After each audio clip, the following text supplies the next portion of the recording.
Welcome back to the dungeon where I play a bunch of boomer shooters from the 90s and get angry at video games. Joke's on you. Sometimes I play games that aren't exactly bad. Like today, I'm going to talk about two games. They might as well be one game. Okay, you got that famous movie franchise, The Terminator, where they made 2 good movies and 3 shitty movies, and I haven't seen the show that much. You know, the one with the lady who's in Game of Thrones now, and that girl who plays all the emotionally stunted female action characters, and the kid from Honey, I Shrunk the Kids, the TV show. What's this? Nick, help, shrinks? Oh no, Dad's done it again. Why do I know that? In 1995, Bethesda made a first-person shooter called Terminator Future Shock. This was after a couple Terminator games that didn't do so good, which I haven't played. They look awful. Bethesda worked hard on these and they produced some ambitious games. Oh, please God, no.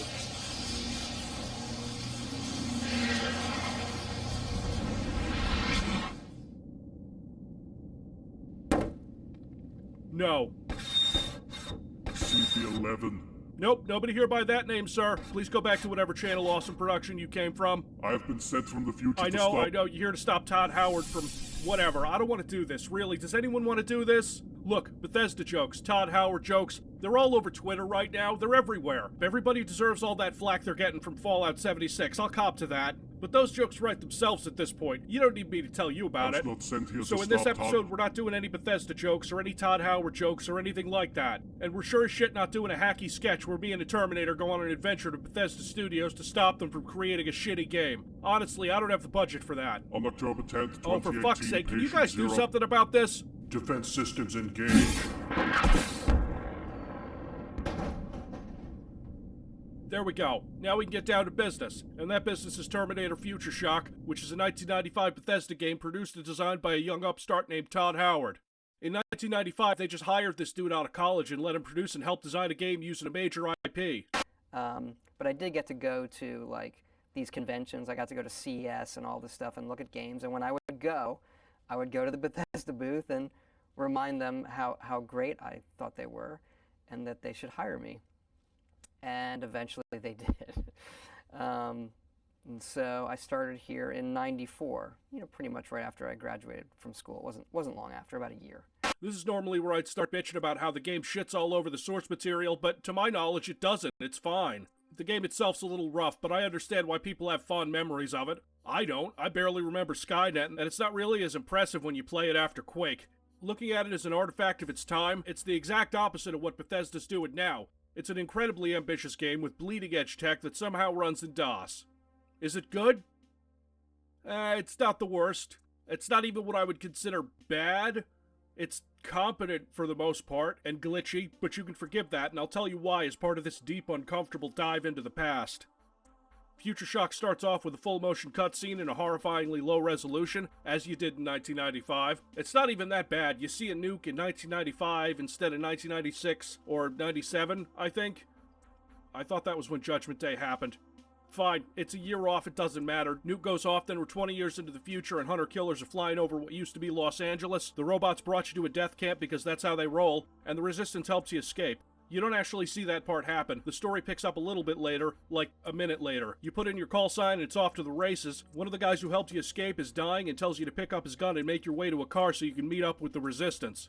Once you're in-game, you'll notice that everything except your HUD weapon and a few other things are completely three-dimensional. A giant 3D environment fully texture-mapped, featuring terrain, 3D enemies, props, locations, using pre-3D acceleration hardware with a regrettably awful draw distance. But guys, this is a year before Quake. You might notice you can walk into any building that isn't blocked off, and also these scorched craters irradiate you. Yeah, if this isn't giving you Fallout 3 or New Vegas flashbacks or flash-forwards, I guess, especially with the loading screen while entering a building thing, you're a goddamn liar. This game is the first iteration of a 3D Bethesda engine, and I cannot stress how important some of the things in here are. Let's just start with the controls, which are easily mapped to the mouse with actual free look and WASD, and a button for tossing grenades. I gotta give credit where credit is due, this is years ahead of its time. You get into the combat armed with a lead pipe, like in the movie, although you'll never want to use the lead pipe except for, like, opening crates.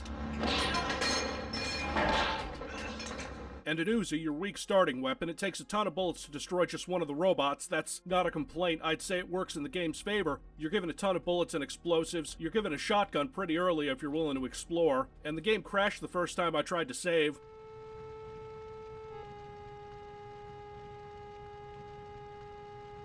So yeah, there are some stability problems with these games. Less so in Skynet. We'll get to it in a bit because Skynet is the real star of this episode for many reasons.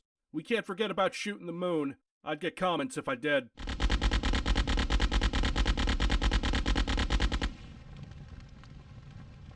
The shotgun is fine, powerful enough. The feedback and the hits on the bullet weapons are a little small to give you a good idea of where you're actually hitting. Within the first level, you're fighting giant spider robots, hunter-killers, but not your standard Terminators yet. This is really a good idea because even though an HK goes down way too easy, the atmosphere is oppressive enough to convey your situation. Mostly you're dealing with these chicken walkers and floating kamikaze drones that explode at you but don't do much damage. All the enemies explode, by the way, not just the drones, which is fine, I guess. They're all machines, and it looks weird when you down an HK because the explosion is just scaled up, so it looks like it's right in front of your face. It's weird. There is one thing that fucking chafes my taint, which is this thing where you can fill your health, armor, ammo, or inventory, and the player still picks that stuff up even if there's no room for it in the inventory. These games do that, so if you needed that health later and you walked over it now at full health, you still pick it up and waste it. And the hit detection itself is kinda weird, especially with grenades. You don't toss grenades right in front of you, you toss them slightly to the left. You're basically done with the first level once you find that car, and now it's first-person driving sections in a giant open 3D texture-mapped world. In 1995.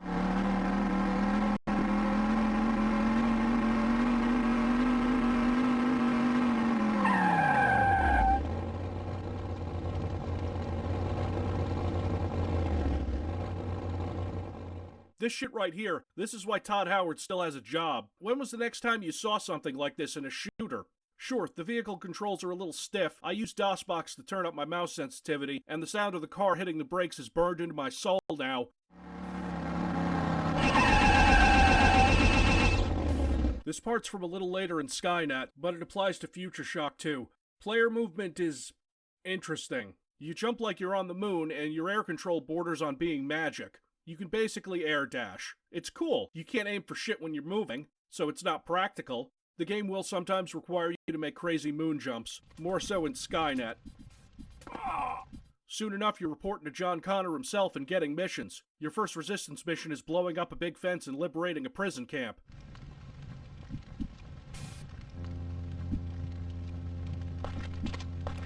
You get some satchel charges for that. Cool, but good luck finding the thing because, you know, everything kind of looks the same and your map is fucking trash. It's impressive trash that shows you a full 3D render of the area you're in, the stuff you can see and navigate in the moment, but if you want to see, you know, more than that, now the map is a great tech demo, but it's useless for navigation. You can't zoom out enough to see anything of interest. You start getting some stronger weapons. In these games, you get 3 machine guns, 2 laser guns, 3 plasma guns, 2 explosive weapons. Believe it or not, they make Terminators an actual threat in this game. They have tons of hit points. They're hard to hit with explosive. Just look at this with the grenade launcher.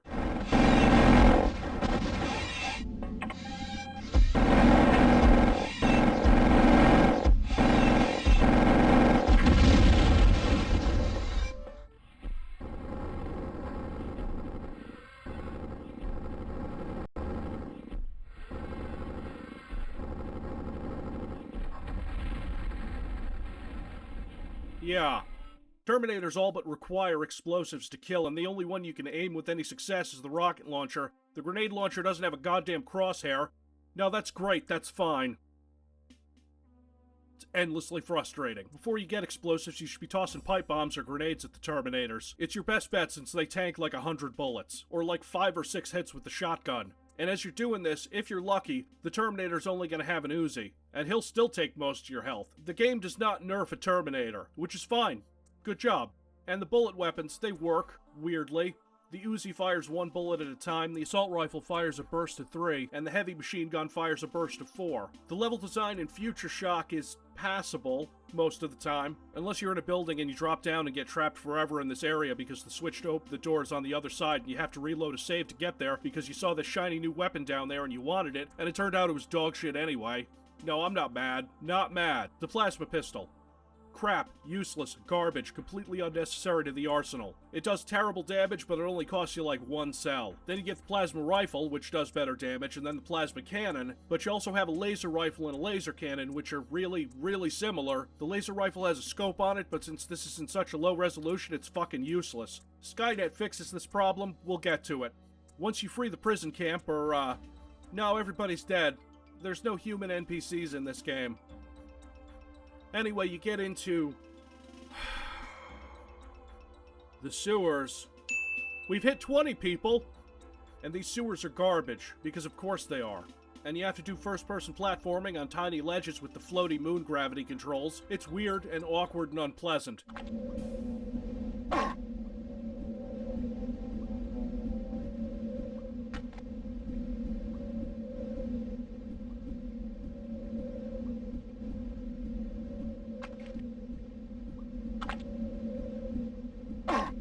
The game introduces these Terminators that Kyle Reese talked about in the movie, the ones before the Arnold ones, the old ones that had rubber skin that made them hard to spot as non-human at a distance. The game points this out, except since there are no human characters in this game, you'll never mistake one for a human, ever. Anyway, you get out of the sewers and complete the mission, and John Connor sends you back into the sewers. This is some aggressive shit-hauling. You have to find a crashed hunter-killer and claim it for the Resistance, because in the next mission you get to fly it. You thought we just had first-person driving sections. Oh no, we got first-person flying sections. And, it's not Descent, but it's not the worst. You're kind of boxed in height-wise, but it's not terrible. You fly around, you shoot stuff. I feel like I've shown you pretty much everything Future Shock has to offer. It's basically the beta for Terminator Skynet, which came out a year later. Now, I still have the original CD that Skynet came on, and Skynet requires Future Shock to be installed, as if it was an expansion pack. It's somewhere between an expansion pack and a sequel. Firstly, Future Shock comes with Skynet. If you don't have it installed, Skynet will install it for you. Which is weird, right? Even letting you play it in the new game menu, along with the new multiplayer mode. Skynet has an updated engine. The intro is even nicer. Roger mark, Reader.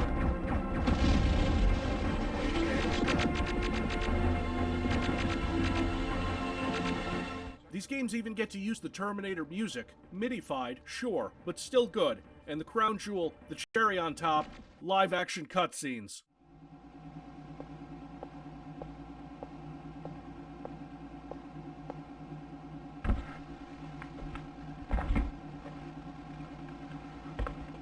Hey, Major. We heard you had some trouble. Well, you know the score, Reese. We've got nothing but sunshine and palm trees here in L.A. Who could have any trouble? Oh yeah, baby Kyle Reese is here. This Resistance base is a little shinier and in better condition than the movies would lead you to believe. Let's roll with it, it's fine, I don't even care. All right, people. We've got a lot of work to do to keep the robots out of Sector 3.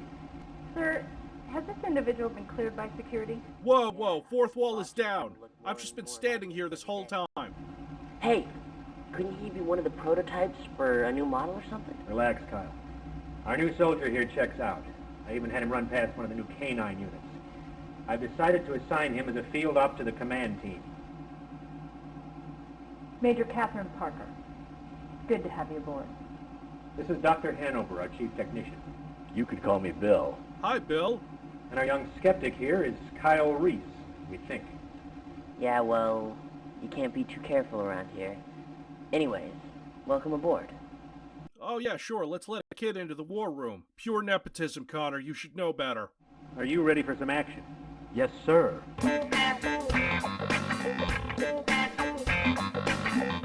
Good. Parker, give him the details on one of those recon missions. Right. The bots have a new complex in Sector 4.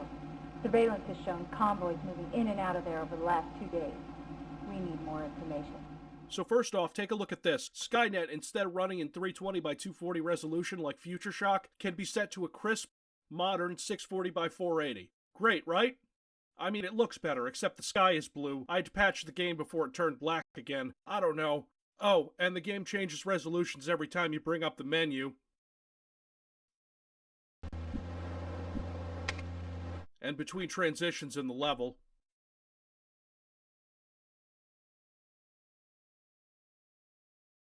HQ, I'm inside the complex. So every time you pause the game, or save a game, or enter a building, or change a level, yeah, this shit happens. How hard would it be to make your menu run in 640 by 480? Good news is that scope on the laser rifle is a lot less useless now. All the 2D weapon sprites got a facelift. Just like the Major said, you head west to the complex. Not far, mind you, and this texture map terrain should still be blowing your minds, honestly. I found the complex, HQ. Searching for a way inside. That's not an issue of fall damage, it's just that if you fall from that one spot into that other spot, you die. In Future Shock, you had some problems with collision in the terrain and you could easily get stuck, but they fixed that problem. Now when you get stuck, you just die.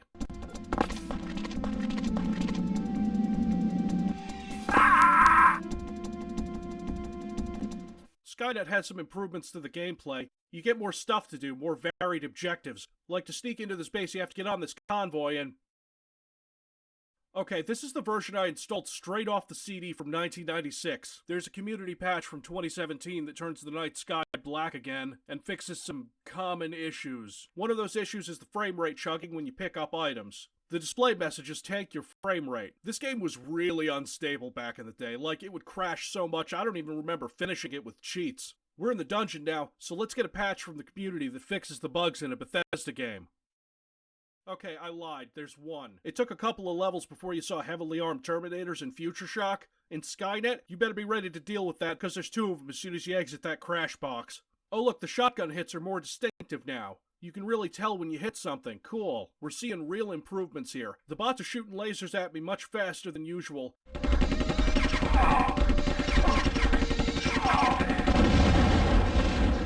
So what's so special about this base? Oh my god, it's a nuke. I'm getting the hell out of here. Yeah, I can see why that's a problem. Better get out quick.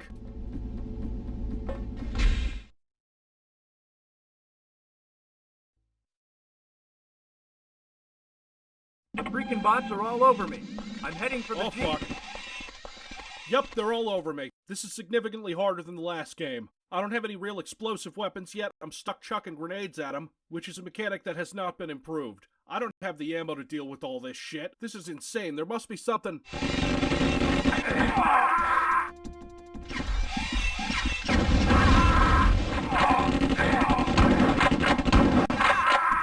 Oh, that's a little ahead of its time. A difficulty selector in the menu, like you could change it on the fly. Also, this clean install from the original CD defaulted the difficulty to hard.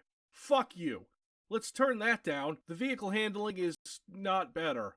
Maybe it's because I have to drive in such a hilly area, but it's so weird. Your car sticks right to the terrain and your aiming bounces around, so you need to stop to hit stuff. It's stop and go, which is typical for driving around in LA, am I right?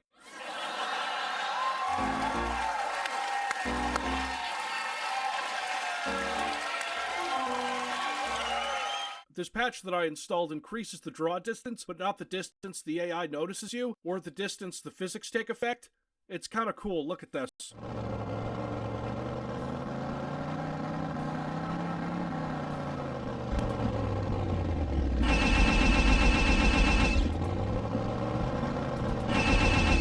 Hey man, welcome back. Yeah, man, I just cruised through the most gnarly robot attack like ever. It was harsh, brah. Those are some awesome sunglasses you're wearing inside of an underground bunker, totally in fuego. What the fuck are you doing? It's good to see you alive, soldier. I know getting out of there wasn't easy. Yeah, no shit. So this nuke that Skynet has is a Hades model. It's It's a city killer, John. The biggest nuke ever made. They say it can turn a city to dust. So, why didn't Skynet use Hades before? damn it, 90s kid, that's a good point. When Skynet attacked, it could only launch the missiles that were online at the time. The Hades never went into production. Just one Hades will vaporize the entire city. There'll be nothing left. No rubble, no life, nothing. Absolutely nothing. Nothing! Absolutely nothing! Stupid! You're so stupid! If I had detailed schematics, we might be able to disable it before it's launched. Cyberdyne has much data on our nukes as anyone. They set up Skynet for the government. Yeah, let's go to Cyberdyne. The environments in Skynet compared to Future Shock are a little more streamlined and easy to navigate. Like, to get into Cyberdyne, you have to do a bunch of platforming, including this fucking Matrix jump right here. A strafe-running moon jump across this whole street to get to the roof because the front door is a radioactive crater. And because any building with a doorway that isn't blocked is accessible, you can head into the Tech Noir Club from the first movie, which is fine. Up and running, playing music, with all the lights and Terminators and a laser cannon sitting on the catwalk here. This whole area seems a lot more advanced than something out of Future Shock. More detailed, more thought out. The map is still garbage, but thankfully it's garbage that only takes up about a sixth of the screen because of the new resolution. That's fine. You go into Cyberdyne headquarters, do a frustrating puzzle with the elevator, where you gotta get on it at the bottom floor, ride it to a secret floor, and then get into the secure area in the basement, and read some logs, and get some files. You get picked up by a Resistance HK on the roof. It's okay, it's nothing special. But I'm tired of hanging around the base. I want to go on a mission. I want to make a difference against Skynet. We've been over this before, Kyle, and my decision stands. Hey kid, you're gonna bang my mom, which let me tell you something, Linda Hamilton in 1984 is a damn fine catch compared to the ass you might get in post-apocalyptic Los Angeles. I mean, you're gonna die not too long after that, so... We don't need any more dead heroes. Yes, sir.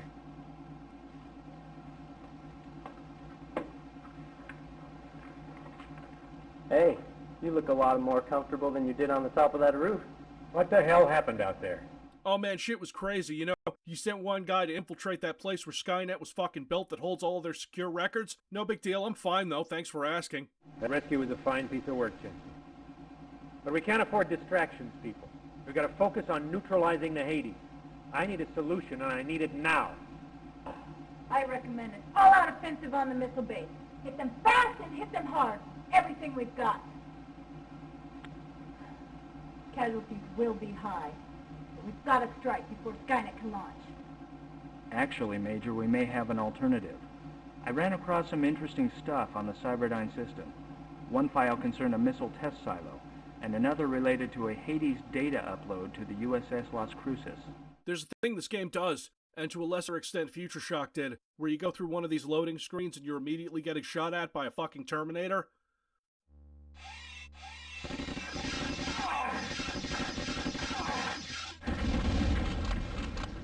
Like in this part, you enter a room facing the door you came in through, and then you get shot. Dicks. Another new thing in Skynet, water. I like to call it Spectre water because it reminds me of the hazy effect Spectres had in Doom. Real transparency is hard on the software renderer. There is water in this game, but there isn't swimming. You sink to the bottom and walk through it. You can still drown, and the designers came up with a solution to this, which is putting a bunch of health items in your path so you don't die. I'm really trying to be fair to this game. I'm trying not to make Bethesda jokes, but to get into the harbor, you have to do another one of those "this is really ambitious, but you probably should have waited a couple years before trying it" sections. You hit this wall with a steel beam a few times. I get what the game is going for, but, you know, the wall cracks before the beam hits it. It's a little raw. Interactive elements, moving cranes around so you can jump on the sub itself. You can get stuck on the side of a platform. Like you're standing there, but you're not, and it's about a 50-50 chance that you can actually get onto it. This actually happens kind of a lot. Oh, I should have known those robot bastards booby-trapped the sub. Come in. Connor here, what's wrong? The damn robots have sunk the sub. Repeat, the robots have sunk the sub. I've got the data, but now I'm trapped in here. You've got to get out of there, Soldier. That data's our only hope. I remember this part. You have to go through the torpedo bay, get in one of the pods, and launch yourself out. Into the sewer. Oh, please God, just end me now. I'm so done with this gag. Where you get to do all sorts of fun puzzles involving water and grates and water flow and kill me. The missile launcher can lock onto targets now, that's nice. I'm still stuck in a goddamn sewer for the next 20 minutes. Until you find a car and chase the caravan that's carrying the nuke.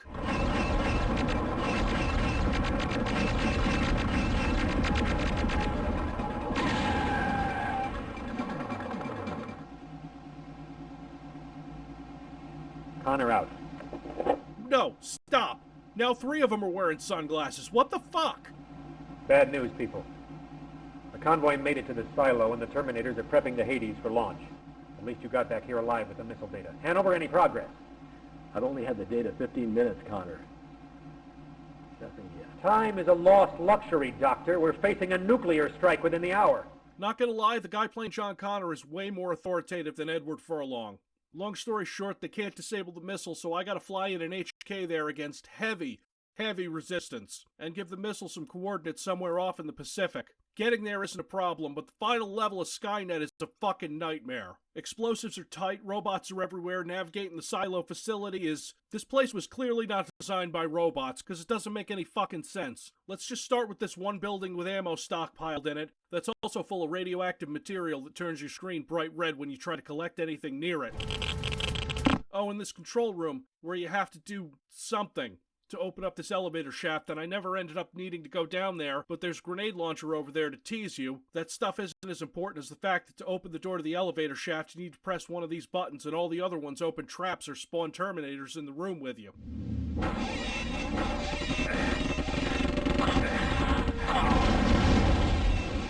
Oh yeah, Terminators can teleport in this game. I would think that would be a top priority for the Resistance if they could just teleport out of thin air. So this room? Fuck this room. You only need to be in here because it connects to other sections of the building.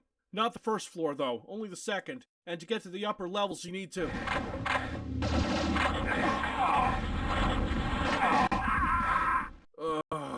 rocket turrets. So obviously it's cool if you walk into a room full of them, and these rotating things that seem to serve no purpose, but if you get caught in one, the screen goes completely red and you're probably stuck there. Yeah, no, that's laser turrets all over the walls, hordes of Terminators teleporting in, just fucked me up. I'm sure I couldn't fly in and destroy this missile with the HK. Once you set the coordinates, you have to do a switch puzzle to launch the missile, and that's your final boss, kids. A switch puzzle. Skynet's actually a lot shorter than Future Shock. Okay, so these games aren't bad, mostly, they're just... Attention. Quarantine zones now in effect. Below oh my god. level 50. He did it. He actually did it. That robot wasn't sent back to stop Todd Howard. He was sent back to stop... Oh... Damn it, Civvie. You let your Uncle Frank release a deadly virus because you didn't want to do a Terminator skit. Hold on a second, let me look at this here. Oh, this is interesting. H4MMER version 4.0.1. Oh no. Oh yeah. No. I've killed my son. I've killed my boy.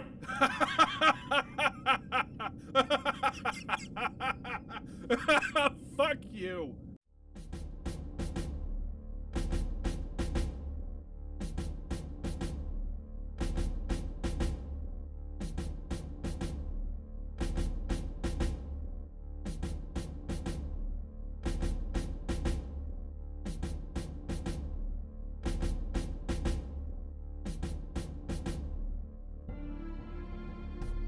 It's over.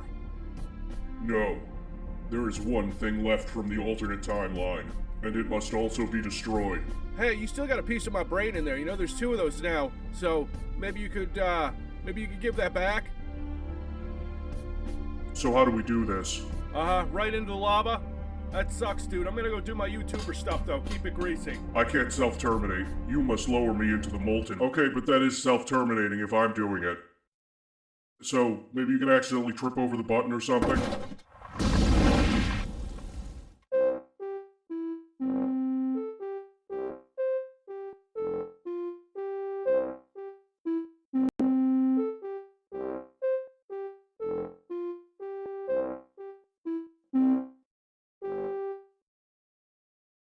Welcome back. And if you saw the title of this video, you might be wondering, another Terminator game? But it's been only 13 months since the last one. And that was a different timeline or something, and also a game that came out in 2019? I'm trying to diversify the content a little bit. I can't just do retro FPS games all the time, or FPS games for that matter. And this game caught my eye. See, it's called Terminator Resistance. It's kind of like Future Shock and Skynet in that it takes place during the whole future war thing that the Terminator franchise has been largely ignoring because Terminator, what was the name of that movie with Christian Bale where it was the future? Terminator Salvation. That was it. To think that there were 3 Terminator sequels in 10 years, and the best one was forgettable. Last year we got Dark Fate. Man, imagine having to put out a licensed Terminator game after that piece of shit. Well, that's what developer Teon had to do. Let's take a look here. Unreal Engine 4, of course it is. 47% Metacritic score, that ain't too good. 93% of the audience like this game, that's weird. What else has this company put out?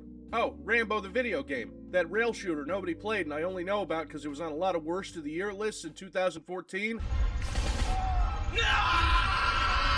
It's over. No! No!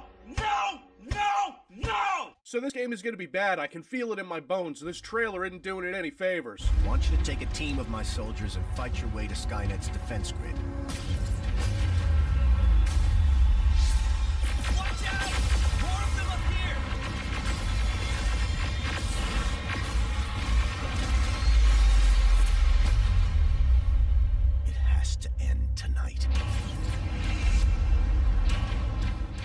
looks like a fucking COD game with Terminators.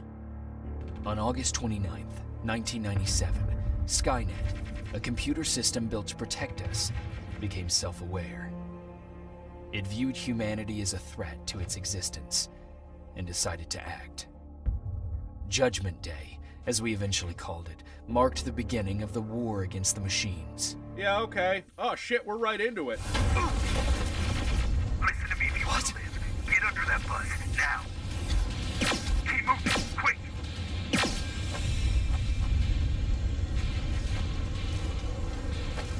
I'm through. This is Private Jacob. I know who you are. You're a member of the Resistance and you're in deep. I'm running away from this Terminator because it's Terminator and I don't have a weapon, and I want you kids to pay attention to this right here. As soon as I saw that spotlight moved over the rubble, as soon as I saw the burning wreckage, I knew one thing about this game, that it nails the atmosphere of the future war stuff from Terminator 1 and 2. This field of view is garbage though, like 70 degrees or some nonsense. But since this is an Unreal 4 game, you can go into the files and change that because the tiny FOV shit needed to stop more than a decade ago. If your performance is bad, just don't give me tunnel vision to correct it, okay? Optimize better. What is this, a med kit? Wait, this game doesn't have regenerating health or a shitty useless stamina meter? And what are these, trade resources like for some kind of economy? Ultravision goggles. Okay, so you can see Terminators through walls. I don't see why you'd need that unless... Let's see, detection indicator, a stealth system. It doesn't matter much for these little guys here, but I'm surprised they'd include it. It's like Terminators are a threat and they can easily kill you, like they were designed to do that one thing. Okay, chemical components, which suggests a crafting system? This is a B game, kids. This is a budget title, and it may cost $40, but they put a lot into this. We can't do this right now, kiddo. I don't want to go with you. No, you don't, but we can't stay here. Who's there? Oh boy, here we go. Oh, thank God. You're from the Resistance. See, Patrick? He's going to help us. No, they're going to get us. Please, you need to help me. My little brother, he just won't listen. I'm not going. Leave me alone. Oh, that's your brother, not your kid. Oh, well then. Hey, baby. I said leave me alone. Your choices matter. Really? We don't have time for this, kid. Quit your crying and let's go. Whoa, is this a Telltale game now? Look, I'm not complaining. We're already 4 points higher than I expected to give this game. I've heard there's an evacuation point near here. Yeah, I know. My people are organizing it. We're heading there right now. I'll take us there. Come on, let's go. It's a little ways down the road. We should probably get out of here. There's talk about this thing called an Annihilation line, which doesn't sound good at all. I gotta give this game credit. Those Terminators are beautifully modeled. Spot on. Really, everything seems to be crafted with love and care and reverence for the Terminator franchise. And by Terminator franchise, I mean 1 and 2. Right down to the plasma blast and the sound effects. I'm kind of enjoying this and not freaking out because the lasers are red instead of purple. They got the music, they got the sounds perfect.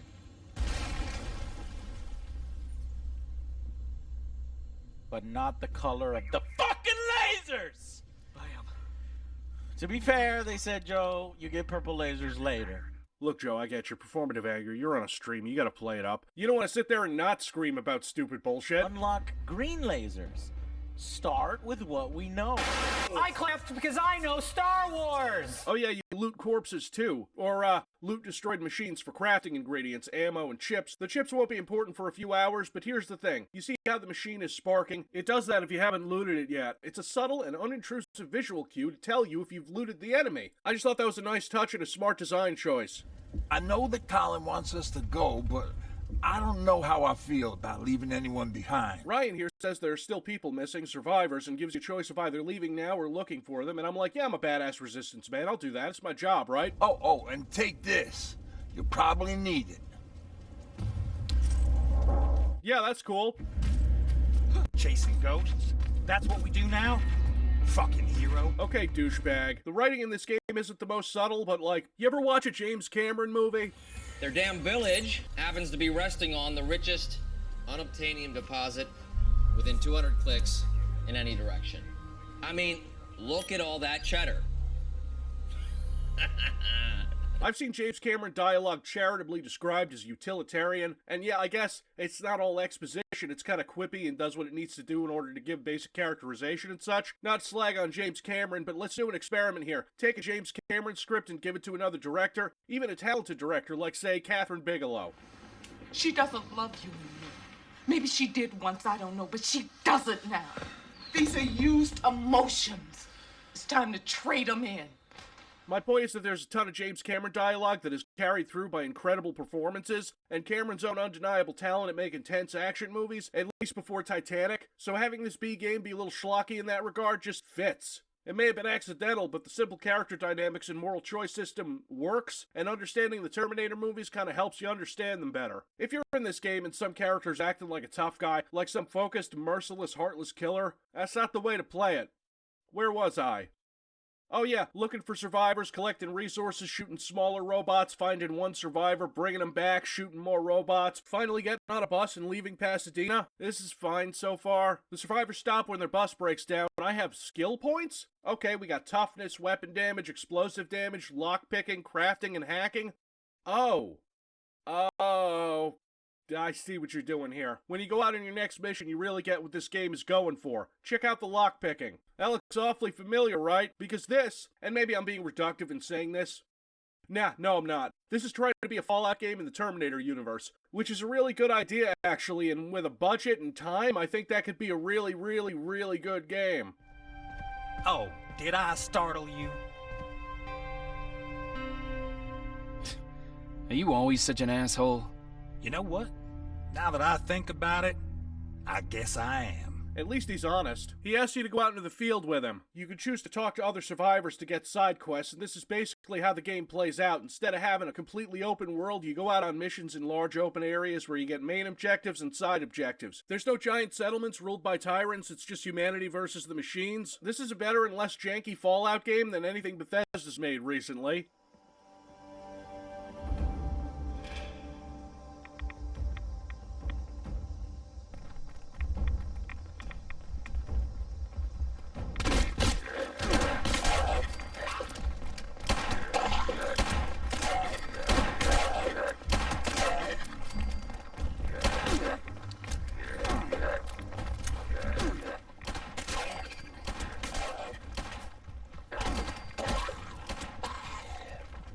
Yeah, that was from when I played the free week of Fallout 76. I recorded a ton of it hoping to make a video, but the game was too shitty and broken and I gave up after day 4. Yeah, Fallout 76 is too shitty and broken for this show. This game isn't quite as atmospheric in the daytime. It has a bizarre save system where you can't manually save, you have to rely on autosaves and computer terminals. It didn't screw me over once I figured out how it worked. No future tech yet. The machine guns are decent enough, they all do what they're supposed to. There's a good shotgun. The weapons are decent so far, animations are not the best sometimes.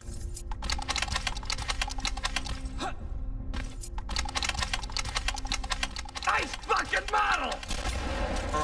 It's useless later in the game when you have to deal with the big boy robots, but still, I respect the effort. Explosives can blow up walls, you get a few types of grenades. The two I used most were the pipe bombs and the canister bombs. Both from the movies, both also appear in Future Shock and Skynet. I guess this game is the natural evolution of those games, except now that Bethesda's become a hollow shell of greed and excess and other developers showed up to eat its lunch again.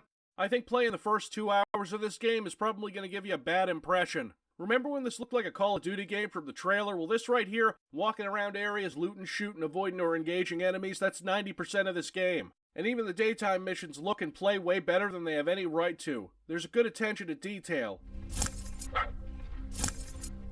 It's coming from there.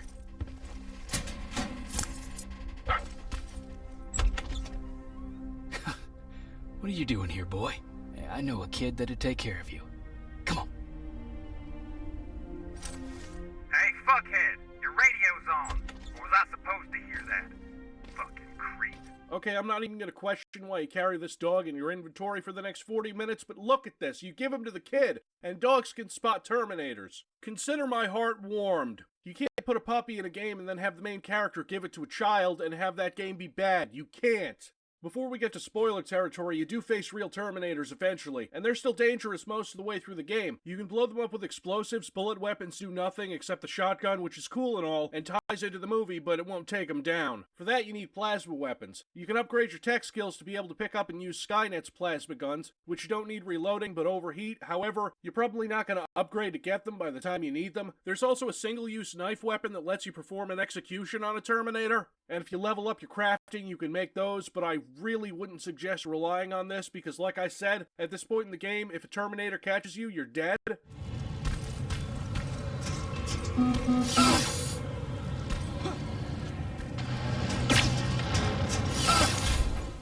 so use stealth. If you have one of the level 1 plasma guns, I'd say you can deal with one Terminator at a time. If you have the level 2 or the violet plasma guns, things are a lot easier. That's late game though, that's also behind spoiler tags. In this mission you have to free some prisoners from a hospital and stealth around Terminators. You learn to hack plasma turrets, which is useful, and I want to mention this probably coincidental aspect to the hacking in this game. For one, it's basically a Frogger minigame, and also when you do it successfully it sounds an awful lot like...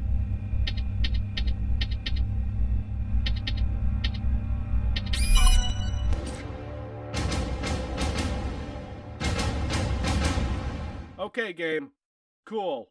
Modern games aren't like the old games where you'd be in a map that was pre-populated with enemies. This is Unreal Engine 4 and it's just not powerful enough. Ha! No, for real, this is a thing that modern games have to do in order to run properly because of how important graphics are. And this game's graphics aren't really that good.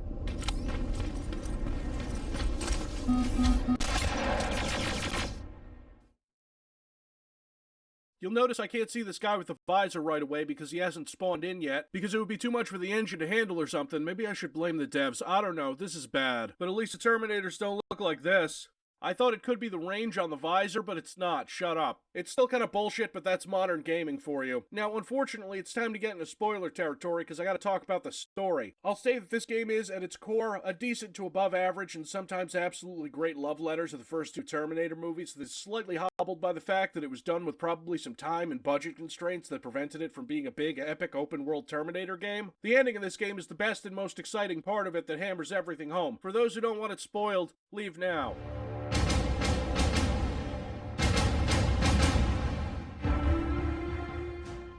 Colin, where are you? Can you hear me? Remember Colin?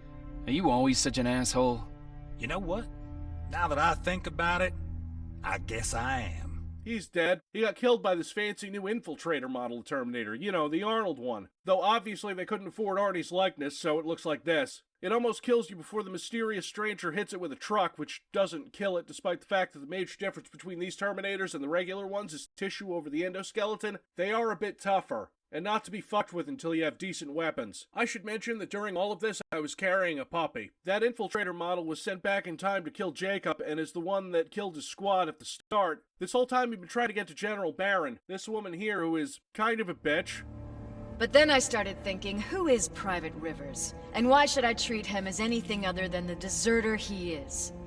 So right now I'm hoping you give me a good reason why I shouldn't just skip the court-martial and execute you where you stand. This is bullshit. And who do we have here? A brave scavenger? Rivers, do you always bring unauthorized civilians to fight your battles for you? We would have got to you sooner if you hadn't pulled out all your troops from Pasadena. People died there because of you! There's a lot of character stuff I haven't gone into in this video because it would be an hour long if I did, but remember when I said about characters that act like merciless killing machines? Why do you fight, Sergeant? It's the right thing to do. There's nothing noble in what we do. Humans were fighting humans since the beginning of time. It just so happens that right now we have a common enemy. So, I guess we should thank the machines for teaching us compassion. I guess we should. I have my special way of thanking them. A shot to the skull from a plasma rifle. Besides, I'm not a fighter. When I go out there in the middle of the night with my Westinghouse, I'm not looking for a fight. I look to seek and conquer. I'm not a fighter. I'm a bully.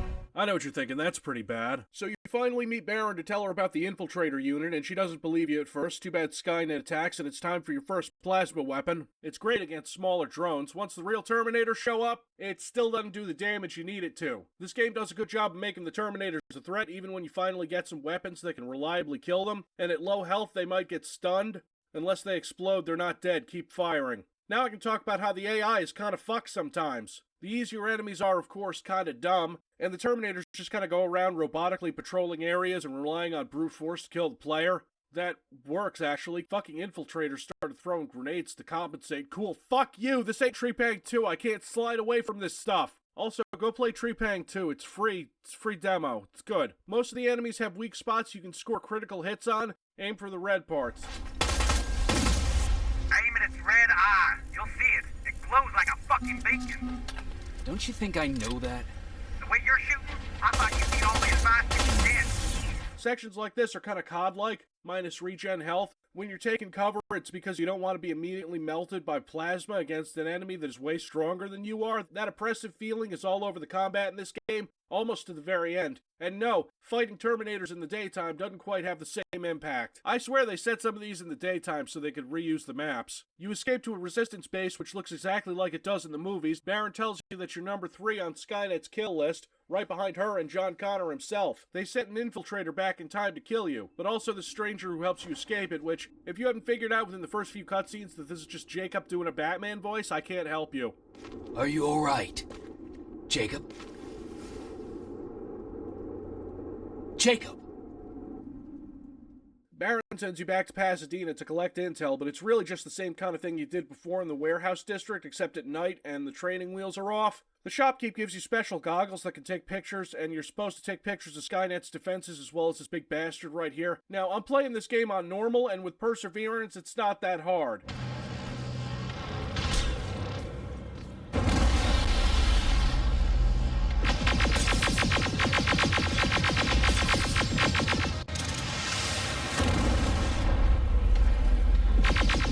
Yeah, just hide in here. He can't shoot. He's too big. And he doesn't know that he should just drop bombs. T-47 neutralized. Nice work, Rivers. I'm impressed.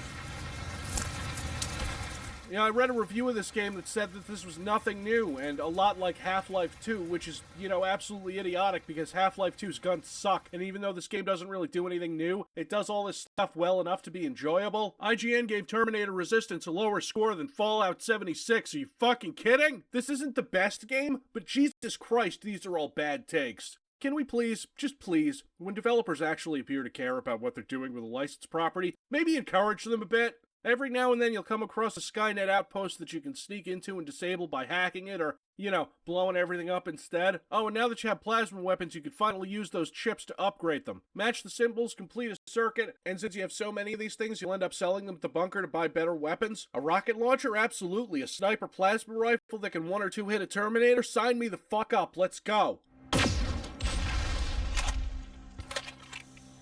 There's even easy Terminators, those being the ones with flamethrowers. They're already carrying something that explodes and takes off half their health. Good job, Skynet. The shelter all your friends are in gets raided by the infiltrator that's looking for you, so you come in to save you from it. And I'm on good terms with all these characters right now, so they're all at the Resistance bunker we moved to, and you can tell that there are corners cut in this game's story. And while I can't prove it was due to time and budgetary constraints, it totally was. A couple missions later, you're sent after Dr. Mack. He's in the Hollywood Hills during another daylight mission and is the second person in this game to tell me I don't shoot good.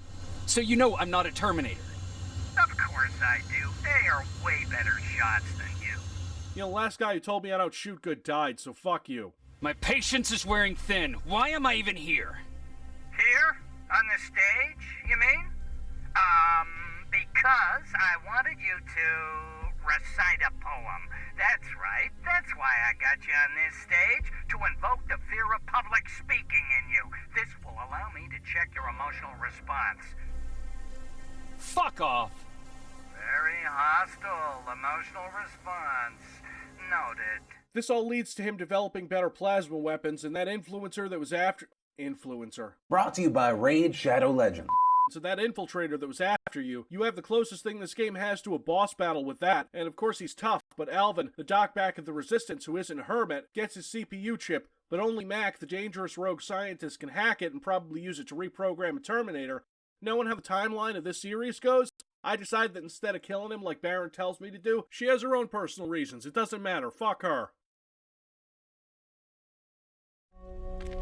It needs to be done, Jacob. It needs to be done. Commander, Shut Yes! Yes! Oh, okay. Oh, fuck! Oh, God, what's wrong? There's something wrong with her neck! Dismissed.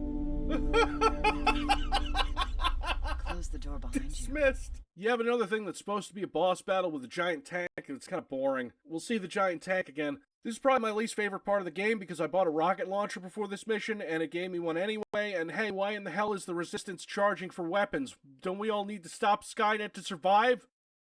Video games! Future You tells you that you have to betray Baron and steal the CPU to give to Mac, which is, you know, a good idea and will get you a good ending. Future You also tells you to get everyone you care about out of the Resistance shelter before some bad shit goes down, which involves lying to them and... And I'm lucky to have you. I hoped you'd say that. Hell yes!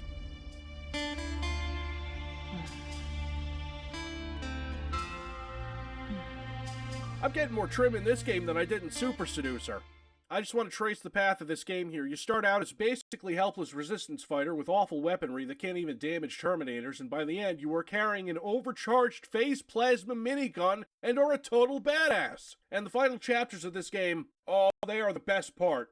It's time to attack Skynet's core. We're back to COD mode, but it's fine because there are actual stakes. You and a squad and the Stranger bust in, dust an infiltrator, and find out that Skynet is back on its time travel bullshit and move the core. It's supposed to be right here. They knew we were coming. They moved it. It's a trap. A fucking trap. The Stranger, as in you, can trace the core's actual location. You guys remember when Terminator 3 said that there wasn't a core and that Skynet was just software? that was so dumb. As you're running out, he dies like a chump from an explosion, and you make it back to the Resistance base to find that everyone's dead except Baron, who's only mostly dead. We need to call Connor. He may still be able to stop Skynet. Forget it. I couldn't get him on the radio for hours. You need to find him. You need to give him those coordinates. They're coming. You need to leave, now. Use a vent in the command room to sneak past them.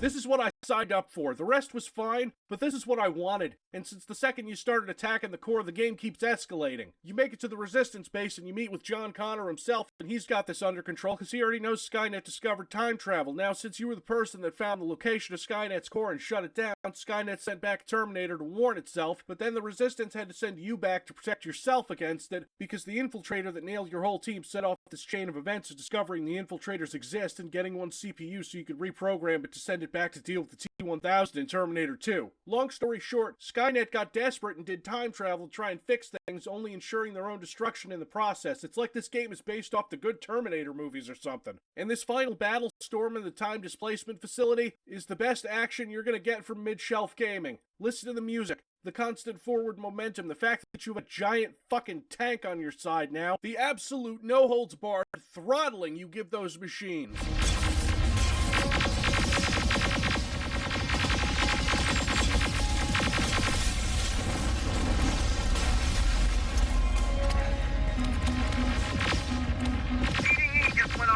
I repeat, TDE just went online. Rivers, there's no stopping now. The third Terminator has been sent. I repeat, the third Terminator has been sent.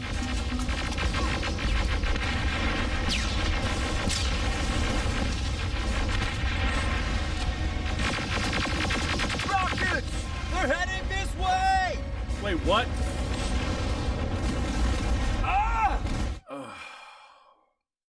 Really? You almost die, but they shut down the core just in time. The machines stop, the day is saved, and depending on how you treated all the other characters, they could be alive or dead, even the kid. I saved him, but only because that puppy isn't dying on my watch. I'm not about that life.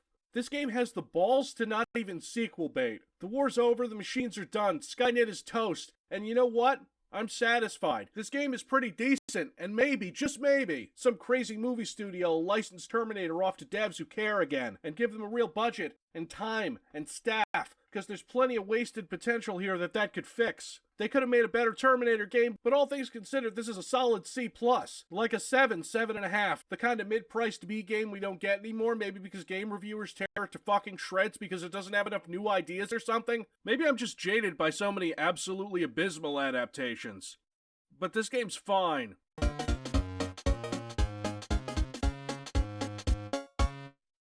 What is Civvie playing? And apparently ranting about James Cameron. I don't know. I've seen people calling this Terminator game from Reef and Taeon a AA game, which is totally reasonable because it isn't a AAA game, but it almost kind of looks like one. It's like what Rise of the Triad 2013 was trying to do, except that game didn't have a QA team. Or something. I don't know. I still feel like this game understands the Terminator franchise and does fan service mostly right. It's like if they made a Cowboy Bebop adaptation where they did different stories but they didn't mangle the characters and whoever wrote it didn't still love Joss Whedon. Fuck Joss Whedon. Joss Whedon ruined blockbuster screenwriting. James Cameron was over here making these well-oiled machines where you'd have the standard emotional core of the movie that would act as something that would keep the audience invested in all the crazy shit happening on screen, putting the characters into situations against seemingly invincible, overpowered villains, watching them scrape by the skin of their teeth, and before Avatar, not overusing CGI, because sometime in the late 90s the boomers decided that CGI looked like magic because it was sufficiently advanced to them. Anyway, Joss Whedon went and did the Avengers, and now everything sucks unless someone who's actually funny writes and directs the thing. It boggles my mind, even though James Cameron is probably an asshole. The man knows how to print money, and then the Avengers happens and everyone's like, I've got it, quips. I'm bringing the party to you. I don't see how that's a party. Y'all motherfuckers blew your load with Endgame with that endless CGI gangbang at the end, and it's still sandwiched between two Cameron movies made more than a decade ago.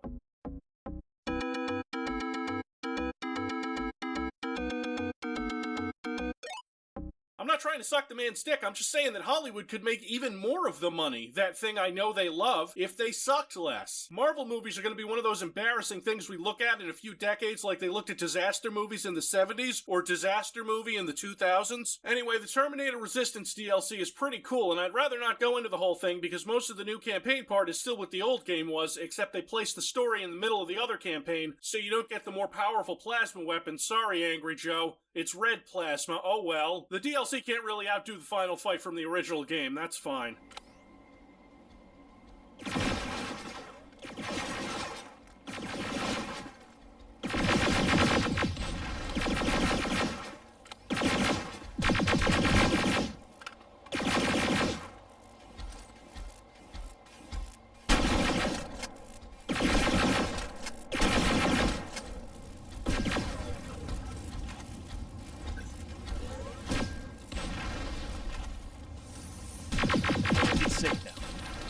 Oh yeah, I am a machine-killing machine.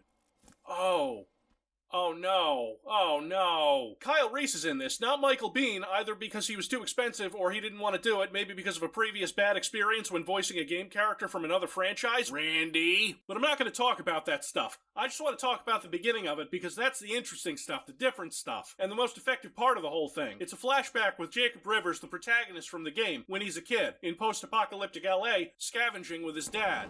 Jacob, can you hear me? What is this place?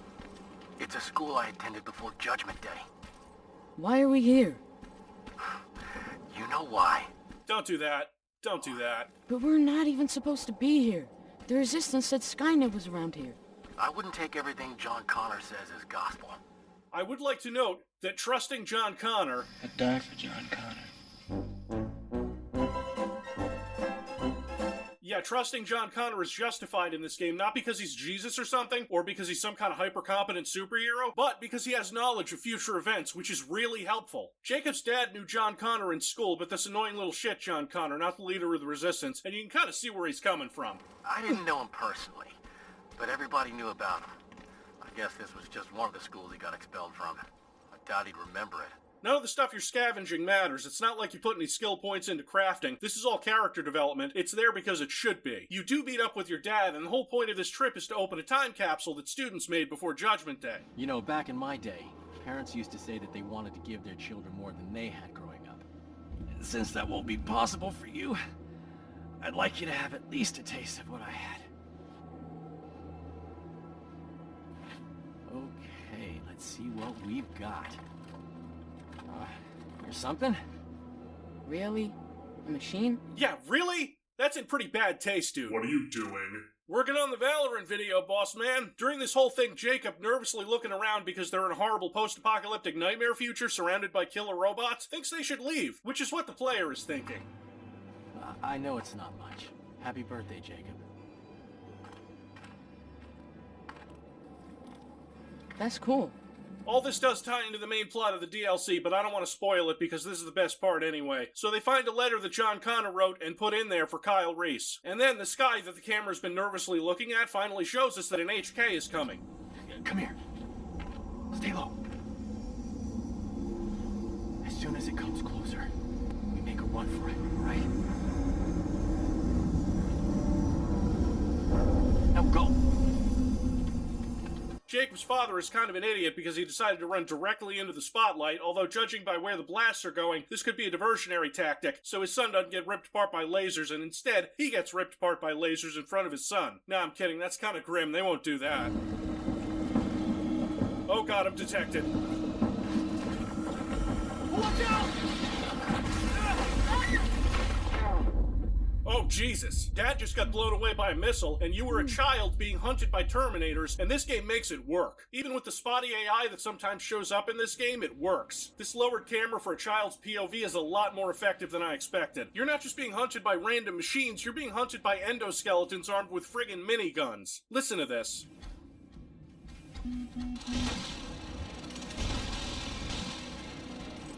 The sound, the music, everything in this is great, and then the small child is cut down by minigun fire. God damn! Jacob, are you okay? Holy crap, he's still alive. You don't sound too good. Don't worry about me. Get out of here. Understand? But Dad! I said get out of here. You see all these Terminators? They're not just scripted events, they can detect you.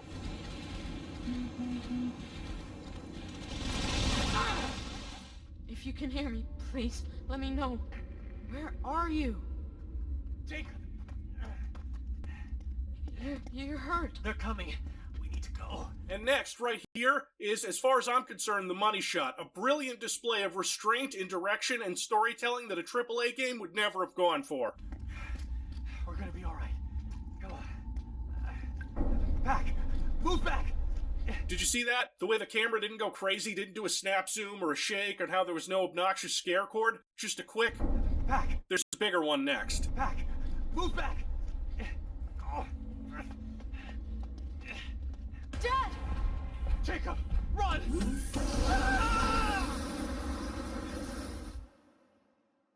Nice fucking model! Jacob's dad gets fucking toasted 15 minutes into this DLC as a prologue, and they refuse to overplay it. It's not the formative experience of Jacob's life, it's a horrible inevitability of living in this time. It's grim, it's true to this world, and goddammit, these devs are working on a Robocop game. Fucking A.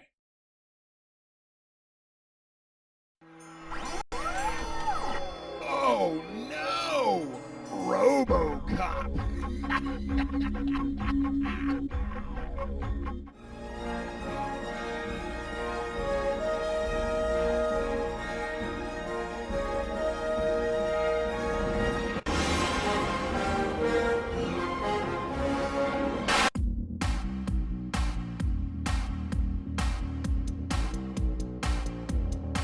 Whenever I make a video on a shitty FPS game or anything like that, I gotta check to see if GGG Mad Lives already did a video on it, and sometimes he has, you know. Dude's been around a while. Imagine how happy I was when I found out he hadn't done Bad Day LA or From Dusk Till Dawn. But there's always gonna be some overlap, like Unreal 2 or Blood 2 or a Capstone game.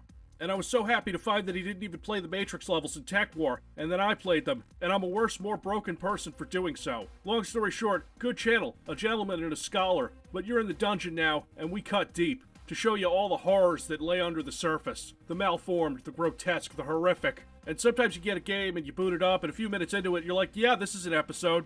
Robocop, the legend, the hero, the actual Jesus allegory. No, seriously, Paul Verhoeven said so, see? He's resurrected, he walks on water, I'm not making this up. They made a lot of Robocop games back in the 90s, and there's a Robocop FPS game. Why wouldn't there be? We've seen Aliens, Predators, Terminators, Judge's Dredd. But in 2003, we finally got a Robocop game from developer Titus Games, who you may know from Titus the Fox, or let me see, they made a Superman game, but it's probably not that Superman game. Oh no, it's that one. Then there's no time to waste.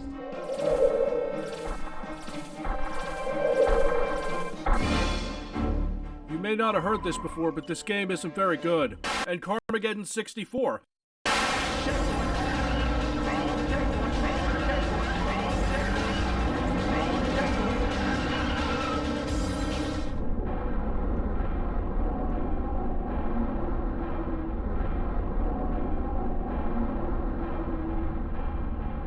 So really, their abilities in the art of awful games are legendary. I don't know, this is 6 years after Superman 64, and on different systems. This came out on Xbox, but we're playing the PC port. What could go wrong? Well, for starters, let's look at the menu. You know you're in for a shitty port when your menus work like console menus, and you press enter to select something and backspace to go back. It's not a big deal, I guess, but backspace? Why not escape, like every other fucking game ever?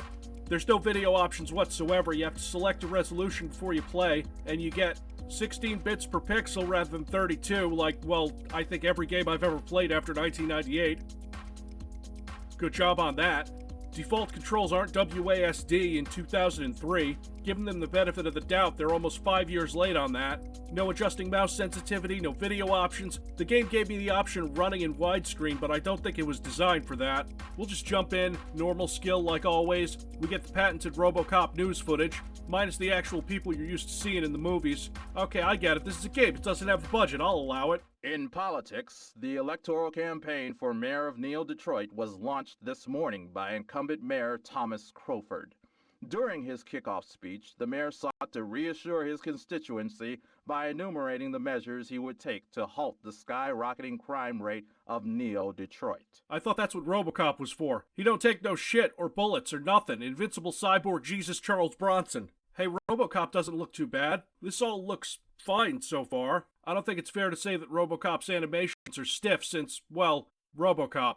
Before the mission, you can look at info and evidence. We've got James Estefan, 48 years old, head of research at OCP, that's Omni Consumer Products for the uninitiated. I'm sure they're behind whatever's going on. They always are. Here we go, right into downtown.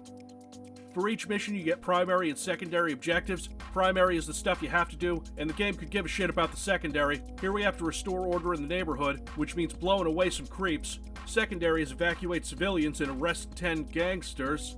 Arrest? Nah, they're gonna be shooting at me, so...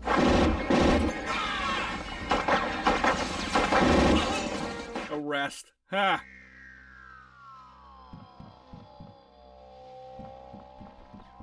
Ammunition. Look out! A shopkeeper's been taken hostage. Save him! Don't shoot! I give up! You are under arrest.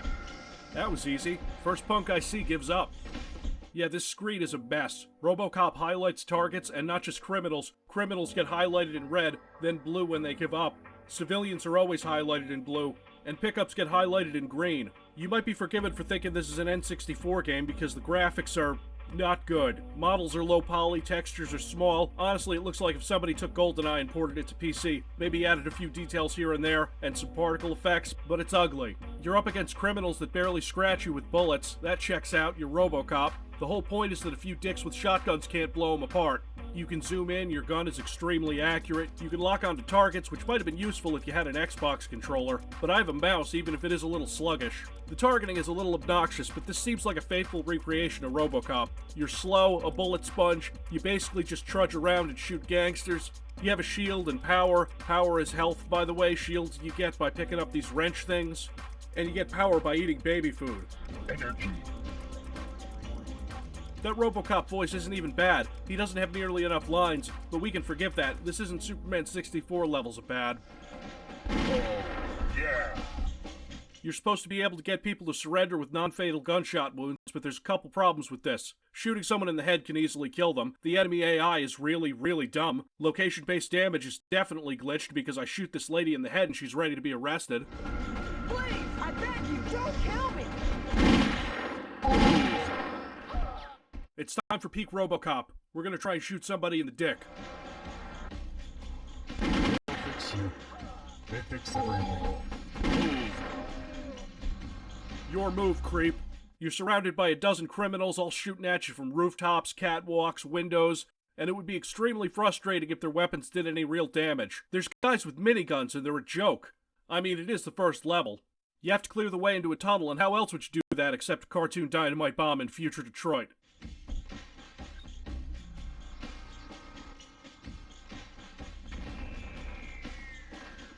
I guess it isn't future Detroit anymore. Whenever Robocop picks up ammo, he says, "Ammunition," regardless of what ammo it is. So learn what these pickups are. The game's not going to tell you. Whenever you're near a civilian that you have to rescue, old chief guy, who unfortunately isn't this dude. Robocop, there are civilians in your sector. Yes, sir, Mr. General, sir. Yeah, okay, some hobos, but that's the job. Protect and serve. Robocop, a scum is hiding out in the sewers of the neighborhood. Get them out. Over and out. Of course. I shoot all the bad guys and... Cool, awesome. Congratulations, Robocop. Your mission was a success. Looks like every level is going to open with a news report. A dangerous new drug has hit the streets of our fair city, called brain drain. Okay, so sometimes I have these real bad flashbacks. They're called dissociative episodes, CV-11. Katie, listen, there's a Batman Forever clip that I want. No, it's not. It's the Val Kilmer one, and Jim Carrey is the Riddler.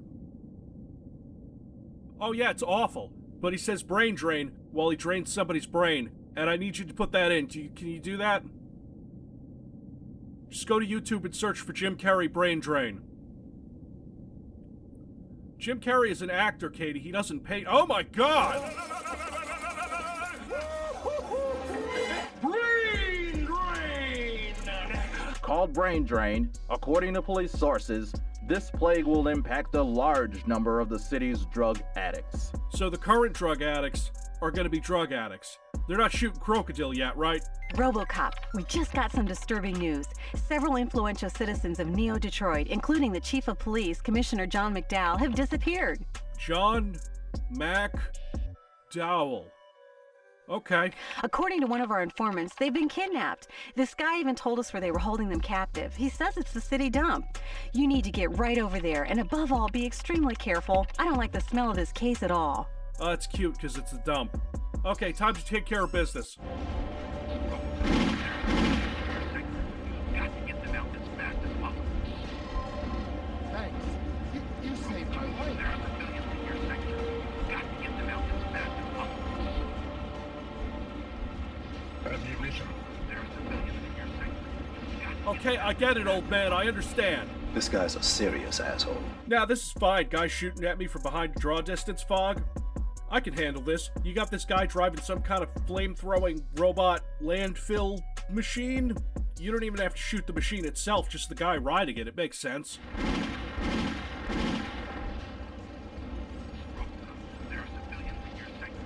Got to get them out as fast as possible.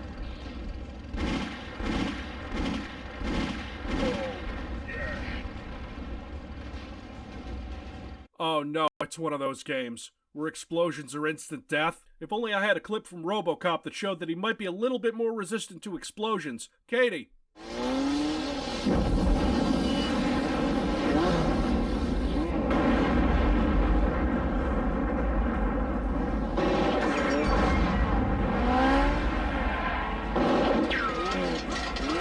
Why the fuck did it explode anyway? I shot the driver, not the mech. Fuck you, game. Does the phrase Police Academy ring any bells? Hey, look, I got a machine gun attachment for Robocop's arm.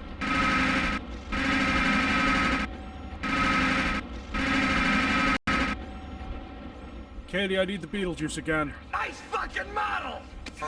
I know you kids have seen it before, but it makes me feel better. More of those mech things coming out of the goddamn walls.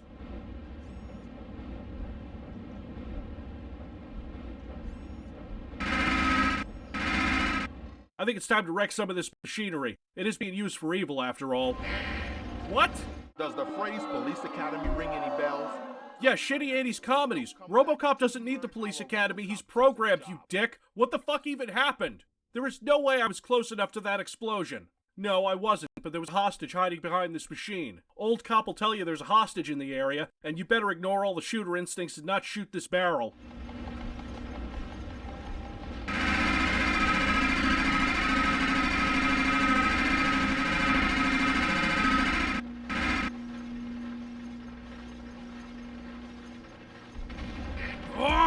And there's these guys with flamethrowers who, if you hit them in the wrong spot, like in the shoulder or the chest, they explode. And you can't see that there's a hostage in this building, and he's not coming out. But since the location-based damage is fucked, shooting this guy anywhere is a gamble. But I'm a pro, so I found a workaround, which is exploiting how broken this game is and pressing the use key outside of the shack and rescuing the hostage that way, then blowing the flamethrower guy away.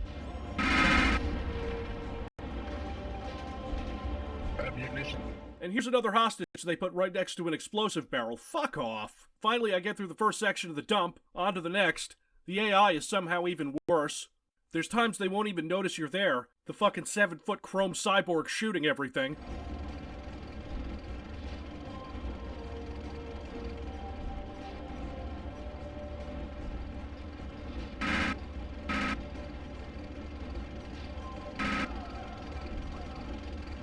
This giant robot spider boss isn't too much trouble, you know, unless he launches a missile that might possibly hit 10 feet behind me. Robocop moves way too slow to avoid this kind of stuff, so just stay away from walls in general. Wait, what? I'm all the way back here? You see this icon, this one that shows up before a level transition? You'd think that it would be a save icon. What would it be in a disc, and that games, you know, typically do that? It's not. It's a you're about to load the next level icon. Because there is no save icon. Because there's no saving in the middle of a level. There's no saving in the middle of a mission. There's missions in the game, and you get to save after you beat each one. That's not just console bullshit, because there's plenty of console games that had mid-level checkpoints by 2003. This is a special kind of bullshit. So if you die, say, 10 seconds away from the end of the mission, in the city dump, you go back 3 maps and have to rescue all those hostages, mow down every weak-ass criminal that poses no threat to you, and avoid every explosion that might come your way, you know, in an FPS game. And once you get to the third part of the mission, the game sets you up to get fucked over. There's a guy with a flamethrower in this tunnel right next to these 3 explosive barrels.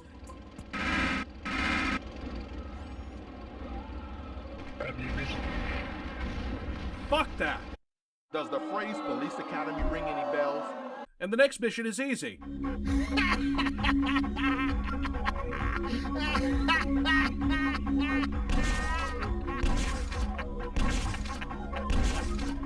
Hey, somebody's behind that door and they have Quake 3's rocket launcher. Rags left. I know it's from a sound effects library, but they should have tried harder. Hey, look, it's Ed 209. I'd be shocked if Ed 209 didn't make an appearance. And he fires rockets at you, but since you're at the beginning of the mission, it doesn't really matter if you die. I know what you're thinking. Civvie, you fucked up. And you're right, I did. It's not the game's fault. Well, it is the game's fault because it's a shit port, but it's my fault for not realizing until the 3rd or 4th mission that it's because I'm playing on super duper hardware that this game wasn't meant for. So these explosions, they shouldn't be as deadly, and these particle effects, they're all fucked up, but they shouldn't be. To fix it, I had to enable VSync, but there's no graphics options in the game, so I had to use a fucking wrapper to force VSync so that it worked. And you know what? The particle effect thing? That's absolutely correct. The explosion damage? Still bullshit. It's slightly less bullshit with VSync on, but it's still bullshit. Fun fact, I didn't talk about the grenade launcher yet. This is how it works with VSync off.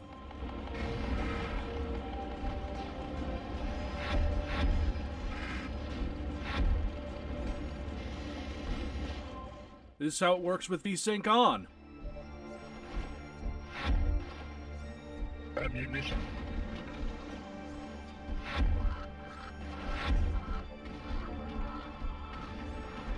It's very professional to tie your game's physics to the frame rate. Just ask Bethesda. Oh yeah, and even with VSync on, the animations are still terrible. Another giant robot boss with missiles, and of course it fucking kills me the first time. And of course the giant robot doesn't immediately explode when you kill it. No, it takes 10 seconds. Robocop, stop next. We need him alive. He could be a valuable source of information. Oh, you mean stop a human? Sure, is he gonna fucking Allahu Akbar me? No, he takes a couple of shots in the arm and gives up. Next mission is in a cathedral that's split off from Detroit. Sure, fine, whatever. There's an open case about Edward DeMarco here. Maybe we can get some info on him. Nah, according to Directive 4. Any attempt to arrest a senior officer of OCP results in shutdown. Not only am I not allowed to arrest OCP executives, I'm not allowed to know what they look like, their sex, weight, hair color, race, height, age, eye color. You know, all the stuff the news told me earlier with a picture. The cathedral map is a little more interesting to look at. Too bad it was designed by an idiot. You have to go up this spiral staircase to hit 2 switches, but you have to hit them in order. The first one, you have to drop onto a roof here, which is above the room you started in, and yes, Robocop takes fall damage, and yes, the designers put in an area where you're required to take fall damage. And no, there's no feedback on it, it just happens. So you have to go up there twice, for no reason really, other than to waste your fucking time. Oh, and the enemies turn invisible now. They're not any more of a threat really, but they turn invisible. So one switch activates another switch, which opens a door over here, which has a room where you walk over touch plate to move this altar so you can get into the catacombs. And I'm guessing Detroit doesn't have any giant Gothic cathedrals with medieval catacombs under them. Just a hunch. Burn them down!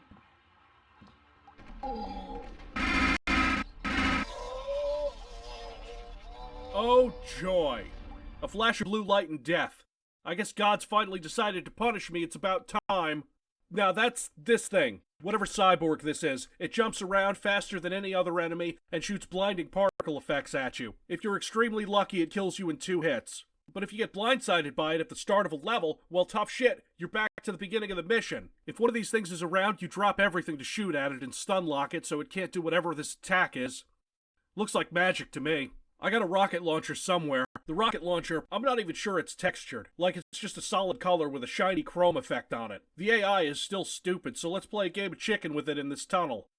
Whose bullshit splash damage will win?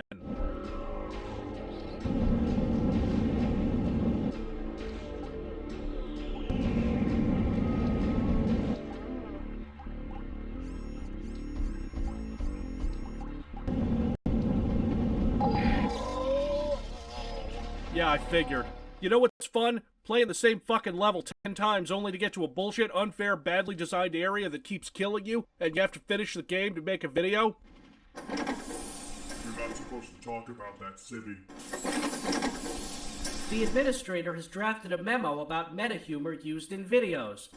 That's fucking discriminatory right there. I want my lawyer for this. Nobody else here makes videos, so that's gotta be illegal. CV-18 has started an informational cooking show. Alright, boys and girls, for this recipe what you need is a lighter, and a spoon, and the adrenal gland of a small human.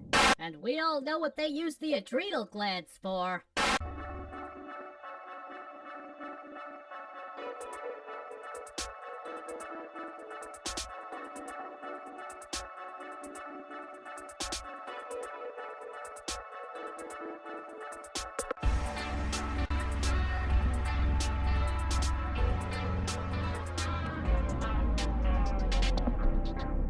Black frames, Katie. I mean, there's not much more to talk about, except this mine level. It sucks. After you get through the catacombs, there's a mine that leads to a secret entrance to a lab, but it's this huge confusing mess of water and tracks and caves, and it sucks. It's awful. It's badly designed, and you're thinking, you know, just follow the arrows. And sometimes I might accidentally or completely intentionally shoot the arrows, and they do this. That's just fucking great. As far as I can tell, you have a secondary objective to destroy these boxes, and once you go around this whole maze to do that, the last one spawns the keycard you need to exit. And there aren't any one-hit kill cyborgs in this level, so there's nothing to kill you. It's just boring and shitty, and I wander around for like an hour trying to find out where the fuck I'm supposed to go. The game is generous enough to give you a save point afterwards, because you'll be dead not long into the next mission. You walk in, you get this ray gun, and it does good damage. It takes 5 or 6 shots to down one of these horrible things.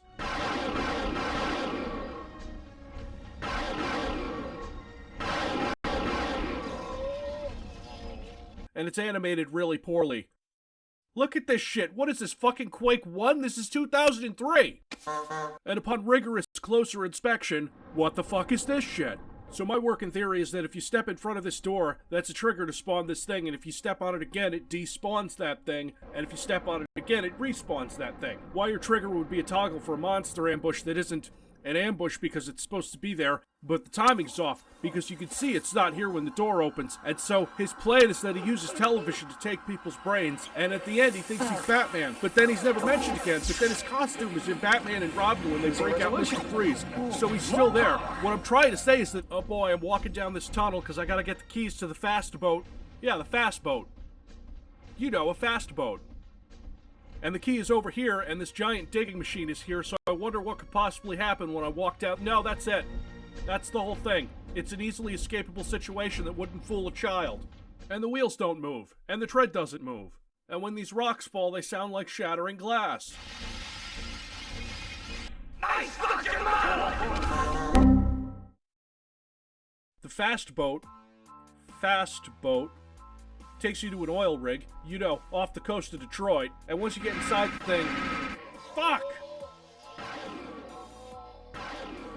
Oh yeah, Edward DeMarco just got elected and Robocop killed him, totally. Newsflash, Robocop, who until now has held the total trust and respect of the city, has just assassinated Edward DeMarco, the mayor of Neo-Detroit.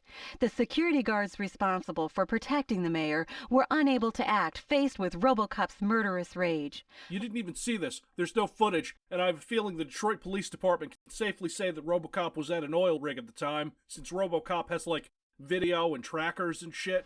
What about tracking? You can check his exact location at all times with one of these. So it doesn't matter. You're not on the run or anything. Not like when Robocop got framed before and all the cops shot him, and now... Robocop, we don't have much time. We're all with you, and we know it's not your fault. And now you're going into the OCP building to take on the Mind, which controls all of the drug. Called Brain Drain. Brain Drain! And you get a lightning gun that looks shitty but does a ton of damage. I know, because the other cyborgs have it, but it attaches to your arm so you lose the machine gun, then you run around this ring and disable these computers and get on the elevator, and that's it, you're at the final boss arena, and the final boss is an embarrassing mess. Did you guys know that this was Titus's last game? Because they were bad at making video games and it only took fucking 20 years for anyone to notice. This final boss, I don't know, this is the kind of design incompetence that shouldn't happen. It's so fundamentally stupid. Okay, so when the game doesn't want you to move, it'll lock you in place, and you have to sit and watch while this robot gets picked up by this cyber tentacle that clips into the floor all wrong and takes it away, and it'll come out of one of the 4 holes in the wall. And it does this thing where it sweeps the area, but most of the arena is completely off limits from it. You could stand behind it and it won't get you, and what you're supposed to do is stand right in front of it and you shoot these little weak spots that appear.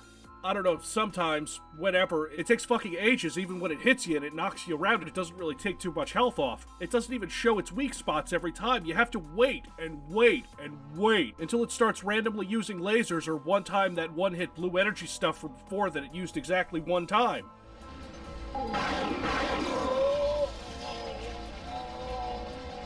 This boss is easy, right? But it seems to take forever. I played it 3 times. I beat it the first time, but the second time he got me with the blue shit.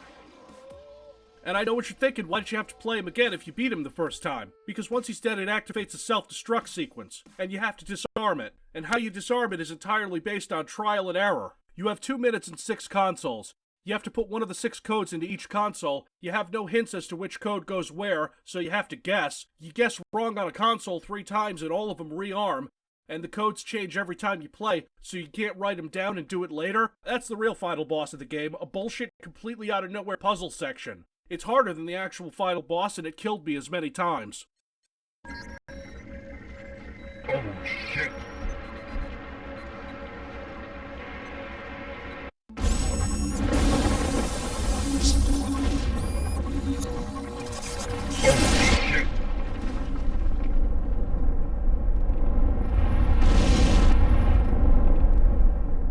I spent 40 minutes playing this one section. You get a save point before it, thankfully, but most of it was waiting for the boss to do something.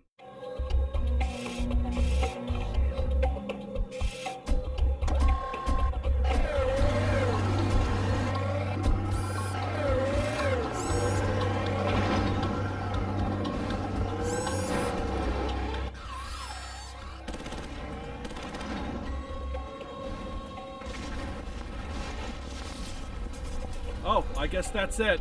The revelations of Professor Estevan rocked our community like a bombshell. The scientists who worked in the highest of secrecy for OCP brought forth evidence implicating the directors of OCP in the assassination of Neo-Detroit Mayor Edward DeMarco. It turns out that Omni Consumer Products, who serve as the antagonists of the series, are evil. Robocop is good. Shocking, this game is terrible. Maybe not Superman 64 terrible, but I mean, releasing this piece of shit in 2003, even on the Xbox? That's not going to keep your company afloat. I don't know how they survived the 90s with those N64 games. Speaking of companies that shouldn't still be around because they put out broken shit, Bethesda. Is that okay? Is that okay for end of the episode? Don't buy Fallout 64. Shit, I forgot the most important clip. Katie! I'd buy that for $1.